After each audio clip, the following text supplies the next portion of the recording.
है पर्वत, जगत में श्री राम जी के समान हित करने वाले गुरु पिता माता बंधु स्वामी कोई नहीं है। देवता मनुष्य मुनि सब की यह रीति है कि स्वार्थ के लिए सब प्रीति करते हैं। जो सुग्रीव दिन रात पाले के भय से व्याकुल रहता था, जिसके शरीर में बहुत ही घाव हो गए थे, उनकी छाती चिंता के मारे जला करती थी, उसी सुग्रीव को उन्होंने बानरों का राजा बना दिया। श्री रामचंद्र जी का स्वभाव अत्यंत ही कृपालु है। जो लोग जानते हुए भी ऐसे प्रभु को त्याग देते हैं, वे क्यों न विपत्ति के जाल में फंसे। फिर श्री राम जी ने सुग्रीव को बुला लिया और बहुत प्रकार से उन्हें राजनीति की शिक्षा दी। फिर प्रभु ने वानर पति सुग्रीव सुनो, मैं 14 वर्ष तक बस्ती में नहीं जाऊंगा। ग्रीष्म ऋतु बिताकर वर्षा ऋतु आ गया, तो मैं यहाँ पास ही पर्वत पर टिक रहूंगा। तुम अंगद सहित राज्य करो, मेरे काम कर हृदय में सदा ध्यान रखना। तदनंतर सुग्रीव जी घर लौट आए। तब श्री राम जी प्रवर्षण पर्वत पर जा टिके। देवताओं ने पहले से उस पर्वत के गुफा में सुंदर बना रखा था। उन्होंने सोचा रखा था कृपा के धाम श्री राम जी कुछ दिन यहाँ आकर निवास करेंगे। सुंदर वन फूला हुआ अत्यंत शोभित है, मधु के लोभ से भौरों के समूह गुजार कर रहे हैं। सब जब से प्रभु आए हैं तब से वन में सुंदर काल मूल फल पत्तों की बहुतायी हो गई है। मनोहर अनुपम पर्वत को देखकर देवताओं के सम्राट श्री राम जी ने छोटे से भाई सहित वहां रह के देवता सिंध और मुनि भौरों पक्षियों पशु के शरीर धारण करके प्रभु की सेवा करने लगे। जब से रमापति श्री राम जी वहाँ निवास किया है तब से वन मंगल स्वरूप हो गया है। सुंदर स्फटिक मणि की एक अत्यंत उज्ज्वल शिला है, उस पर दोनों भाई सुखपूर्वक विराजमान हैं। श्री राम जी छोटे भाई लक्ष्मण जी से भक्ति वैराग राजनीति और ज्ञान की अनेक कथाएं कहते हैं। वर्षा काल में आकाश में छाए हुए बादल गरजते हुए बहुत ही सुहावने लगते हैं। श्री राम जी कहने लगे, है लक्ष्मण देखो, भौरों के झुंड बादलों को देखकर नाच रहे हैं, जैसे वैराग से अनुरक्त गृहस्थ किसी विष्णु भक्त को देखकर हर्षित होते हैं। आकाश में बादल घुमड़ घुमड़ कर घोर गर्जना कर रहे हैं। प्रिय सीता जी के बिना मेरा मन डर रहा है। बिजली की चमक बादलों में ठहरती नहीं, जैसे दुष्ट के प्रीति स्थिर नहीं रहते। बादल पृथ्वी के समीप आकर बरस रहे हैं, जैसे विद्या पाकर विद्वान नम्र हो जाता है। बूंदों की चोट पर्वत कैसे सहते हैं, जैसे दुष्टों के वचन संत सहते हैं। छोटी नदियां भर भर कर टूड़ाती हुई चली, जैसे थोड़े धन से दुष्ट इतरा जाते हैं। पृथ्वी पर पड़ते ही पानी गंदला हो जाए, जैसे शुद्ध जीव के माया लिपट गई हो। ये जल एकत्र होकर तालाब में भर रहा, जैसे सगुण सज्जन के पास चले आते हैं। नदी का जल समुद्र में जाकर वैसे ही स्थिर हो जाता है, जैसे जीव श्री हरि को पाकर अत्यंत मुक्त हो जाता है। पृथ्वी घास से परिपूर्ण होकर हरी हरी होगी, जिससे रास्ते समझ नहीं पड़ते। जैसे पाखंड मत के प्रचार से सदग्रंथ लुप्त हो जाते हैं। चारों दिशाओं में मेढक की ध्वनि ऐसे सुहावने लगते हैं मानो विद्यार्थियों के समुदाय वेद पढ़ रहे हो। अनेकों वृक्षों में नए पत्ते आ गए, जिससे वे ऐसे हरे भरे एवं सुशोभित हो गए हैं, जैसे साधक का मन ज्ञान प्राप्त होने पर हो जाता है। मंदार ज्वासा बिना पत्ते के हो गए हैं, जैसे शेष राज्य में दुष्टों का उद्यम जाता रहा। धूल कहीं खोजने पर नहीं मिलती, जैसे क्रोध धर्म को दूर कर देता है। अन्न से युक्त लहलहाती हुई खेती पृथ्वी की ऐसे शोभित हो रही है, जैसे उपकारी पुरुष की संपत्ति रात के घने अंधकार में जुगनू शोभा पा रहे, मानो दंभियों का समाज आ जुटा हो। भारी वर्षा से खेतों की क्यारियां फूट चली, जैसे स्वतंत्र होने से स्त्रियां बिगड़ जाती हैं। चतुर किसान खेतों को निरा रहे हैं, जैसे विद्वान लोग मोह मद और मान का त्याग कर देते हैं। चक्रवात पक्षी दिखाई नहीं दे रहे, जैसे कलियों को पाकर धर्म भाग जाते हैं। ऊसर में वर्षा होती है पर वहां घास तक नहीं उगती, जैसे हरे भक्त के हृदय में काम नहीं उत्पन्न होता। पृथ्वी अनेक तरह के जीवों से भरी हुई उसी तरह शोभायान है, जैसे सूरज पाकर प्रजा की वृद्धि होती है। जहाँ तहाँ अनेक पथिक थक कर ठहरे हुए, जैसे ज्ञान उत्पन्न होने पर इंद्रिया शीतल होकर विषयों की ओर जाना छोड़ देती है। कभी वायु बड़े जोर से चलने लगती है, जैसे बादल जहाँ तहाँ गायब हो जाते हैं। जैसे कुटुंब के उत्पन्न होने से कुल के धर्म नष्ट हो जाते हैं, जैसे कुपुत्र के उत्पन्न होने से कुल के धर्म नष्ट हो जाते हैं। कभी बादलों के कारण दिन में घोर अंधकार छा जाता है, कभी सूर्य प्रकट हो जाते हैं, जैसे कुसंग पाकर ज्ञान नष्ट हो जाते हैं, सुसंग पाकर उत्पन्न हो जाता है। लक्ष्मण देखो, वर्षा बीत गई, परम सूरत शरद ऋतु आ गई। फूले हुए कांसे से सारी पृथ्वी छा गई, मानो वर्षा ऋतु ने अपना बुढ़ापा प्रकट किया हो।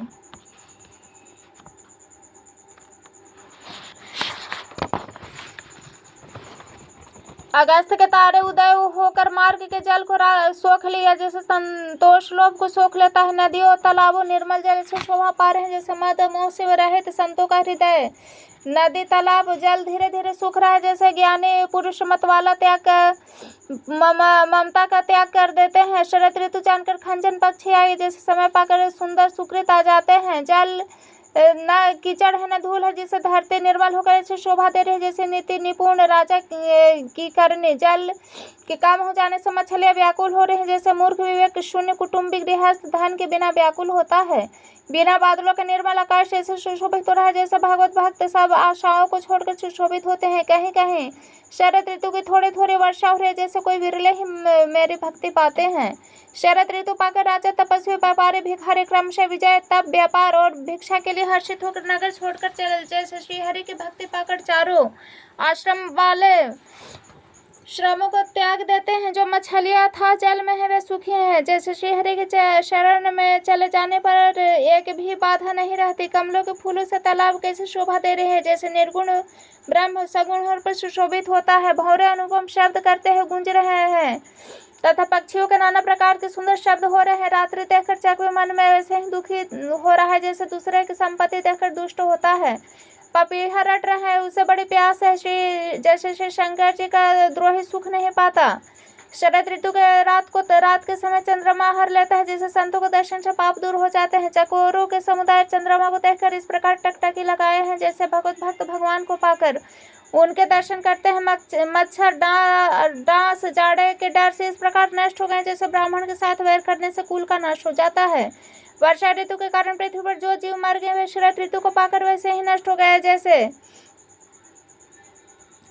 सदगुरु के मिल जाने पर संदेह और भ्रम के समूह नष्ट हो जाते हैं। वर्षा बीत गई, निर्बल शरद ऋतु आ गई, परंतु हे तात सीता की कोई खबर नहीं मिली। एक बार कैसे भी पता पाऊं तो काल को भी जीत कर पल भर में जानकी को ले आऊं। कहीं भी रहे, यदि जीती रही होगी तो है तात यत्न करके मैं उसे अवश्य लाऊंगा। राज खजाना नगर स्त्री पागे ऐसे सुग्रीव ने भी मेरी सुधि भुला दी। जिस बाण से मैंने बाली को मारा था उस बाण से कल उस मूढ़ को मारूं। शिव जी कहते हैं कि हे उमा, जिनकी कृपा से मद और मोह छूट जाते हैं उनको कहीं स्वप्न में भी क्रोध हो सकता है, तो बस लीला मात्र है।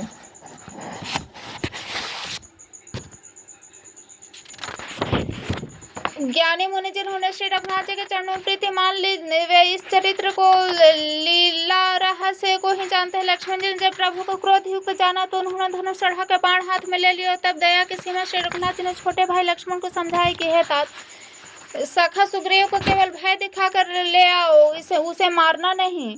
यहाँ के किष्किंधा नगरी में पवन कुमार श्री हनुमान जी ने विचार किया कि सुग्रीव ने श्री राम जी के कार्य को भुला दिया। उन्होंने सुग्रीव के पास जाकर चरणों में सिर नवाकर साम दान दंड भेद चारों प्रकार की नीति उसे समझाया।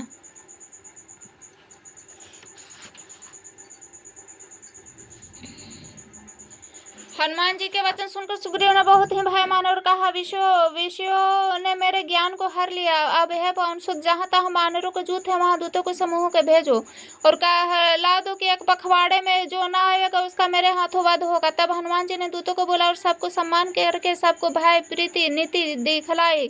सब बंदर चरणों में सिर नवाकर चले। उसी प्रकार लक्ष्मण जी नगर आए। उनका क्रोध देखकर बंदर जहाँ तहाँ भागे। तदंतर लक्ष्मण जी ने धनुष चढ़ाकर कहा कि नगर को जलाकर अभिराख कर दूंगा। तब नगर भर को व्याकुल देखकर बालीपुत्र अंगद जी उनके पास आए। अंगद ने उनके चरणों में सिर नवाकर विनती की। तब लक्ष्मण जी ने उनको अभय दान दी। सुग्रीव ने अपने कानों से लक्ष्मण जी को क्रोध युक्त सुनकर भय से अत्यंत व्याकुल हो उठा। है हनुमान सुनो, तुम तारा को साथ लेकर जाकर विनती करके राजकुमार को समझाओ। हनुमान जी ने तारा सहित जाकर लक्ष्मण जी के चरणों की वंदना की और प्रभु के सुंदर यश का बखान किया है। वे विनती करके उन्हें महल में ले आए तथा चरणों को धोकर उन्हें पलंग पर बैठाया। तब वानरराज सुग्रीव ने उनके चरणों में सिर नवाया और लक्ष्मण जी ने हाथ पकड़कर उसे गले से लगा लिया। सुग्रीव ने कहा, है नाथ, विषय के समान कोई मद नहीं। यह मुनियों के मन में भी क्षण मात्र में मोह उत्पन्न कर देता है, फिर मैं विषयी जीव ही ठहरा। सुग्रीव के विनय युक्त वचन सुनकर लक्ष्मण जी ने सुख पाया, उनको बहुत प्रकार से समझाया। तब पवन सुत हनुमान जी ने जिस प्रकार सब दिशाओं में दूतों के समूह गए थे वह सब हाल सुनाया। तब अंगद आदि वानरों को साथ लेकर श्री राम जी के छोटे भाई लक्ष्मण जी को आगे करके अर्थात उनके पीछे पीछे सुग्रीव हर्षित होकर चले, जहाँ श्री रघुनाथ जी थे वहां आए। श्री रघुनाथ जी के चरणों में सिर नवाकर हाथ जोड़कर सुग्रीव ने कहा, है नाथ, मुझे कुछ भी दोष नहीं है। देव, आपकी माया अत्यंत प्रबल है। आप जब दया करते हैं हे राम, तभी यह छूटती है। स्वामी, देवता मनुष्य के मुनि सब ईशों के वश में है, फिर मैं तो पावर पशु, और पशुओं में भी अत्यंत कामी बंदर। स्त्री का नयन बाण इसको नहीं लगा, जो भयंकर क्रोध रूपी अंधेरी रात में भी जागता रहता है, क्रोधांध नहीं होता, और लोभ की फांसी से जिसे अपना गला नहीं बंधाया है। रघुनाथ जी, यह मनुष्य आप ही के समान है। ये गुण साधन से प्राप्त होते हैं, आपकी कृपा से ही कोई इन्हें पाते हैं। तब रघुनाथ जी ने मुस्कुराकर कहा, है भाई, तुम मुझे भरत के समान प्यारे हो, अब मन लगाकर वही उपाय करो जिस उपाय से सीता की खबर मिले। इस प्रकार बातचीत हो रहे थे कि बानरों के युद्ध आ गए। अनेकों रंग के बानरों दल सब दिशाओं में दिखाई देने लगे। शिव जी कहते हैं, हे उमा, बानरों की वह सेना मैंने देखी थी, उसकी तो गिनती करना चाहे वह महान मूर्ख है। सब वानर आकर श्री राम जी के चरणों में मस्तक नवाते हैं और श्रीमुख से दर्शन करके कृतार्थ हो जाते हैं। सेना में एक वानर ऐसा नहीं था जिसे श्री राम जी से ने कुशल न पूछी हो। प्रभु के लिए यह कोई बड़ी बात नहीं, क्योंकि श्री रघुनाथ जी विश्व रूप सर्वव्यापक हैं। आज्ञा पाकर सब जहाँ तहाँ खड़े हो गए। तब सुग्रीव ने सबको समझाकर कहा कि बानरों के समूहों, यह श्री रामचंद्र जी का कार्य है, मेरा नहीं हो रहा है। तुम चारों ओर जाओ, जाकर जानकी जी की खोजो। है भाई, महीने भर में वापस आ जाना। अवधि बिता कर बिना पता लगाकर लौट आवेगा, उसे मेरे द्वारा मरवाते ही बनेगा, अर्थात मुझे उसका वध करना ही पड़ेगा। सुग्रीव के वचन सुनते ही सब बानर जहाँ तहाँ चल दिए। तब सुग्रीव ने अंगद, नल, हनुमान आदि प्रधान योद्धाओं को बुलाया और कहा, है धीर बुद्धि चतुर नील, अंगद, जामवंत, हनुमान, तुम सब श्रेष्ठ योद्धा मिलकर दक्षिण दिशा को जाओ और सब किसी से सीता जी का पता पूछना। मन वचन कर्म तथा कर्म से उसी का सीता का पता लगाने का उपाय सोचना। श्री रामचंद्र जी का कार्य संपन्न करना। सूर्य को पीठ से और अग्नि को हृदय से सेवन करना, परंतु स्वामी की सेवा तो छल छोड़कर सर्वभाव से मन वचन कर्म से करनी चाहिए। माया को छोड़कर परलोक का सेवन करना चाहिए, जिसे भाव से उत्पन्न सारे शोक मिट जाए। है भाई, देह धारण करने का यही फल है कि सब कामों को छोड़कर श्री राम जी का भजन ही किया जाए। सद्गुणों को पहचानने वाला गुणवान तथा बड़भागी वही है जो श्री रघुनाथ जी के चरणों का प्रेमी है। आज्ञा मांगकर और चरणों में फिर सिर नमाकर श्री रघुनाथ जी का स्मरण करते हुए सब हर्षित होकर चले। सबके पीछे पवन सुत हनुमान जी ने सिर नवाया। कार्य का विचार करके प्रभु ने अपना पास बुलाया। उन्होंने अपने कर कमल से उनके सिर का स्पर्श किया तथा अपना सेवक जानकर उन्हें अपने हाथ की अंगूठी उतार करके दी और कहा, बहुत प्रकार से सीता को समझाना, मेरा बल तथा वीरह कहकर तुम शीघ्र लौट आना। हनुमान जी ने अपना जन्म सफल समझा कृपा निधान प्रभु को हृदय में धारण कर वे चले। यद्यपि देवताओं की रक्षा करने वाले प्रभु सब बात जानते हैं, तो भी वो राजनीतिक रक्षा कर रहे हैं। सब बानर वन, नदी, तालाब, पर्वत के कंदराओं में खुसते हुए चले जा रहे हैं। मन श्री राम जी के कार्य में तल्लीन है। शरीर तक का प्रेम भूल गया है। कहीं कहीं किसी राक्षस से भेंट हो जाती तो एक चपत में ही उसके प्राण ले लेते हैं। पर्वतों और बानरों से को बहुत प्रकार से खोज रहे हैं। कोई मुनि मिल जाता तो उसे पता पूछने के लिए उसे सब घेर लेते हैं। इतने में ही सबको अत्यंत प्यास लगी, जिससे वह अत्यंत व्याकुल हो गए, किंतु जल कहीं नहीं मिला। घने जंगल में सब भूल गए। लक्ष्मण जी भूल गए। हनुमान जी अनुमान किया कि जल पिए बिना सब लोग मरना ही चाहते हैं। उन्होंने पहाड़ की चोटी पर चढ़कर चारों ओर देखा। पृथ्वी के अंदर एक गुफा उन्हें एक कौतुक दिखाई दिया। उसके ऊपर चके हुए बगुले हंस उड़ रहे हैं। बहुत ही सब पक्षी उसमें प्रवेश कर रहे हैं। पवन कुमार हनुमान जी पर्वत से उतर रहे, सबको ले जाकर उन्होंने वहाँ गुफा दिखलाई। सबने हनुमान जी को आगे कर लिया। वे गुफा में घुस गए। देर नहीं की अंदर जाकर उन्होंने एक उत्तम उपवन तालाब देखा, जिसमें बहुत से कमल खिले हुए। वहीं एक सुंदर मंदिर है, जिसमें तपो मूर्ति स्त्री बैठी है। दूर से ही सबने उनको सिर नवाया और पूछने पर सब अपना वृतांत कहा सुनाया। तब उसने कहा, जलपान करो और भांति भांति के रसीले सुंदर फल खाओ। आज्ञा पाकर सबने स्नान किया, मीठे फल खाए। फिर सब उसके पास आए। तब उसने अपनी सब कथा सुनाई। कहा, मैं अब वहां जाऊंगी जहाँ श्री रघुनाथ जी हैं। तुम लोग आंखें मूंद लो और गुफा में को छोड़कर बाहर जाओ। तुम सीता जी को पा जाओगे, पछताओगे नहीं। और आंखें मूंद कर फिर जब आंखें खोली तो सब वीर क्या देखते हैं कि सब समुद्र के तीर पर खड़े हैं। और वह स्वयं वहां गए जहाँ श्री रघुनाथ जी थे। उन्होंने जाकर प्रभु के चरणों में मस्तक नमाया और बहुत प्रकार से विनती की। प्रभु ने उसे अपनी अचल भक्ति दी। प्रभु की आज्ञा सिर पर धारण कर और श्री राम जी के युगल चरणों को जिसके ब्रह्मा और महेश पे वंदना करते ही हृदय में धारण करके स्वप्रभा बद्री का आश्रम को चली गई। वहां वानर गण मन में विचार कर रहे हैं कि अवधि तो बीत गई पर काम नहीं हुआ। सब मिलकर आपस में बात करने लगे, है भाई अब तो सीता जी की खबर लिए बिना लौटकर भी क्या करेंगे। अंगद ने नेत्रों में जल भरकर कहा कि फिर दोनों प्रकार से हमारी मृत्यु हुई। यहाँ तो सीता जी की सुध नहीं मिले और वहां जाने पर वानरराज सुग्रीव मार डालेंगे।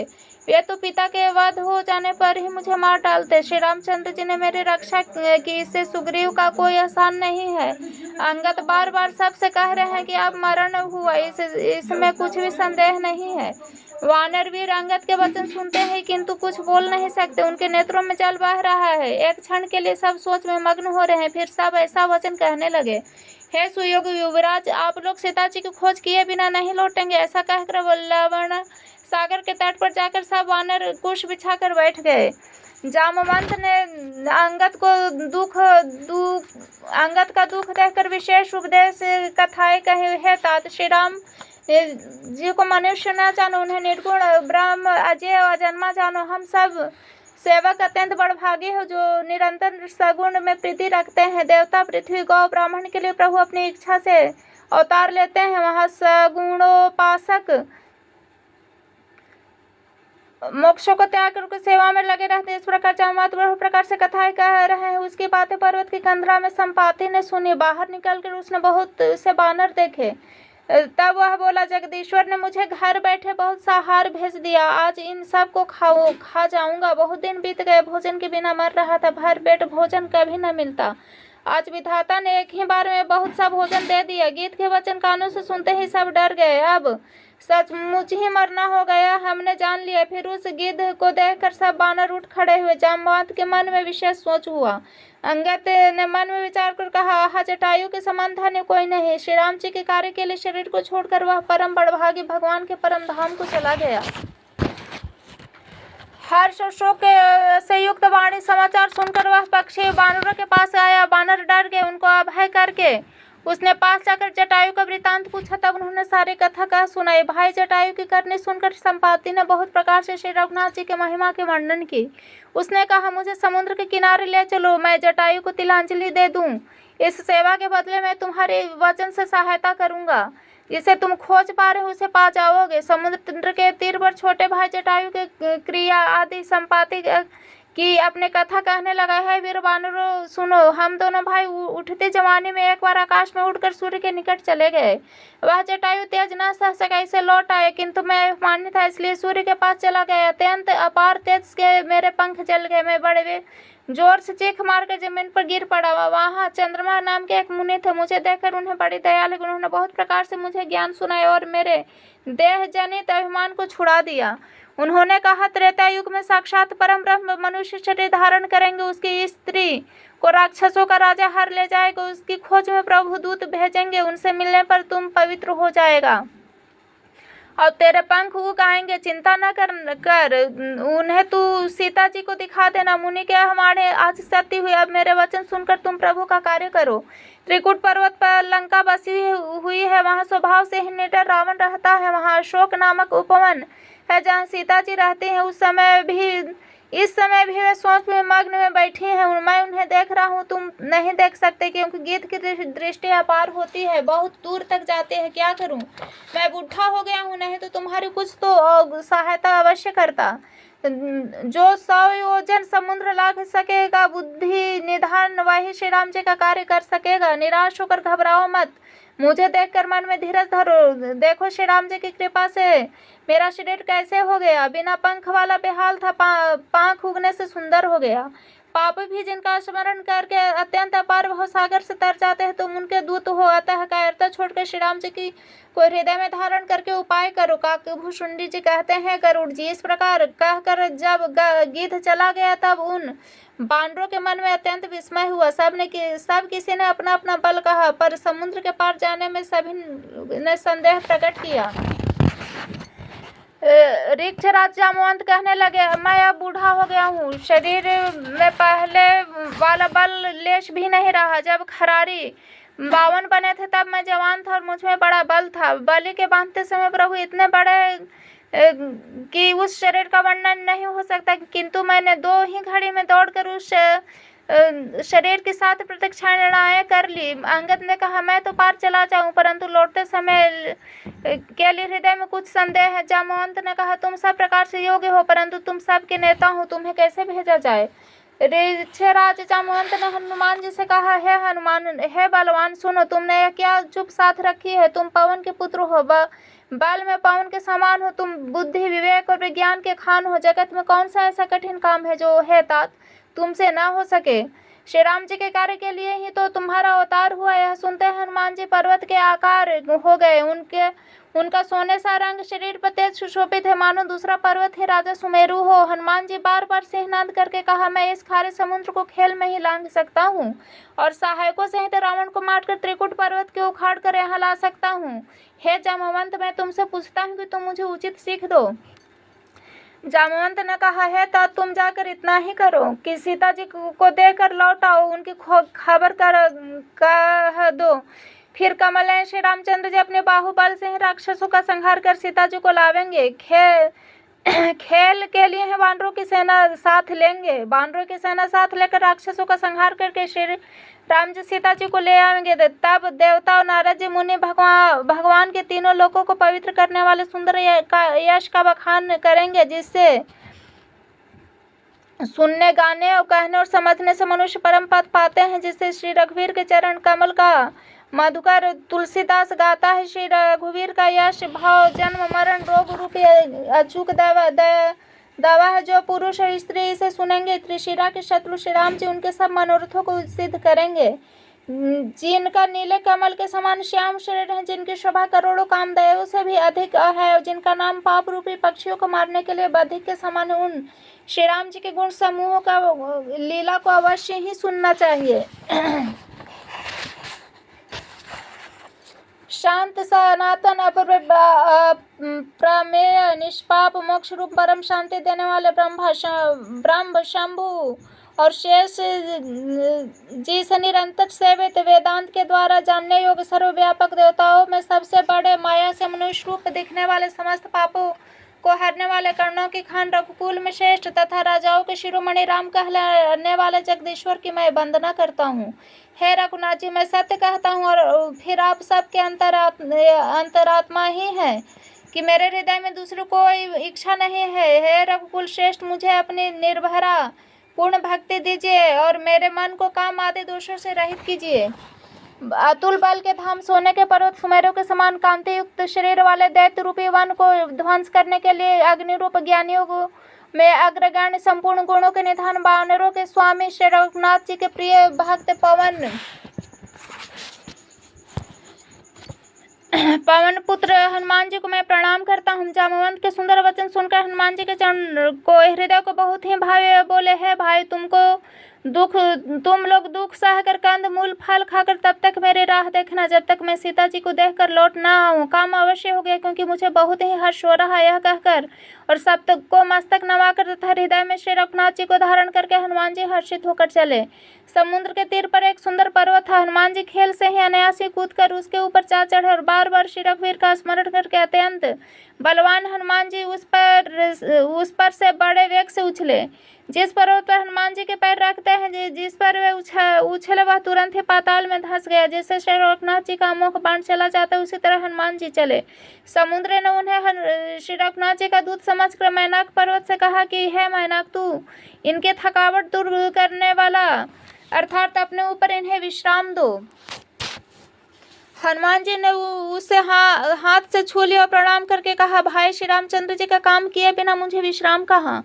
देवताओं ने पवन पुत्र हनुमान जी को जाते हुए देखा। उनकी विशेष बल बुद्धि को जानने के लिए उन्होंने सुरसा नामक सर्पों की माता को भेजा। उसने आकर हनुमान जी से यह बात कही, आज देवताओं ने मुझे भोजन दिया है। वचन सुनकर पवन कुमार हनुमान जी ने कहा, श्री राम जी का कार्य करके मैं लौट आऊंगा और सीता जी की खबर प्रभु को सुना दूं, तब मैं आकर तुम्हारे मुंह में घुस जाऊंगा, तुम मुझे खा लेना। है माता, मैं सत्य कहता हूँ, अभी जाने दे। जब किसी भी उपाय से उसने जाने न दिए तब हनुमान जी ने कहा, तो फिर मुझे खा न ले।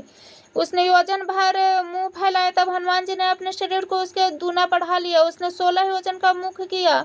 हनुमान जी ने तुरंत ही 32 योजन के हो गए। जैसे जैसे सुरसा मुख का विस्तार बढ़ाती थे, हनुमान जी उसका दूना रूप दिखलाते थे। उसने 100 योजन 400 कोस का मुख किया, तब हनुमान जी ने बहुत ही छोटा सा रूप धारण कर लिया और वे उनके मुख में जाकर घुस गए और फिर बाहर निकल आए। उसे सिर नमाकर विदा मांगने लगा, मैं तुमसे तुम्हारे बुद्धि बल का भेद पा लिया, जिसके लिए देवताओं ने मुझे भेजा था। तुम श्री रामचंद्र जी का सब कार्य करोगे, क्योंकि तुम बल बुद्धि के भंडार हो। आशीर्वाद देकर वह चले गई। तब हनुमान जी हर्षित होकर चले। समुद्र में एक राक्षसी रहती थी। वह माया करके आकाश में उड़ते हुए पक्षियों को पकड़ लेती थी। आकाश में जो जीव जंतु उड़ा करते थे, वह जल में उसके परछाई देखकर उस परछाई को पकड़ लेते, जिससे वह उड़ नहीं सकते थे। इस प्रकार वह सदा आकाश में उड़ने वाले जीव को खाया करते थे। उसने वही छल हनुमान जी से भी किया। हनुमान जी ने तुरंत ही उसका कपट पहचान लिया। पवन पुत्र धीर बुद्धि और वीर हनुमान जी उसको मारकर समुद्र के पार गए। वहां जाकर उन्होंने वन की शोभा देखी। मधु के लोभ से भयंकर भौरे गुंजार कर रहे अनेक प्रकार के वृक्ष फल फूल से शोभित है। पक्षी और पशुओं के समूह देखकर वे मन में बहुत ही प्रसन्न हुए। सामने एक विशाल पर्वत देखकर हनुमान जी भय त्याग कर उस पर दौड़कर जा चढ़े। शिव जी कहते हैं, इसमें वानर हनुमान की कुछ बड़ाई नहीं है, प्रभु का प्रताप है जो काल को भी खा जाता है। पर्वत पर चढ़कर उन्होंने लंका देखी। बहुत ही बड़ा किला है, कुछ कहा नहीं जा सकता। वह अत्यंत ऊंचा है, उसके चारों ओर समुद्र है। सोने के परकोटे का परम प्रकाश हो रहा है। विचित्र मणियों से जड़ा हुआ सोने का परकोटा, उसके अंदर बहुत से सुंदर सुंदर घर है, चौराहे, बाजार, सुंदर मार्ग, गलियां, सुंदर नगर बहुत प्रकार से सजा हुआ है। हाथी, घोड़े, खच्चर समूह तथा पैदल और रथ के समूह को कौन गिन सकता है। अनेक रूपों के राक्षसों का दल है। उनकी अत्यंत बलवती सेना वर्णन करते नहीं बनती। वन, बाग, उपवन, बगीचे, फुलवाड़ी, तालाब, कुएं, बावड़ियां सुशोभित है। मनुष्यों और नागों, देवताओं और गंधर्व की कन्याएं अपने सौंदर्य से मुनियों को भी मोहे हर लेते हैं। कहीं पर्वत के समान विशाल शरीर वाले बड़े ही बलवान मल गरज रहे हैं। अनेकों अखाड़ों में बहुत प्रकार से भिड़ते हैं, एक दूसरे को ललकारते हैं।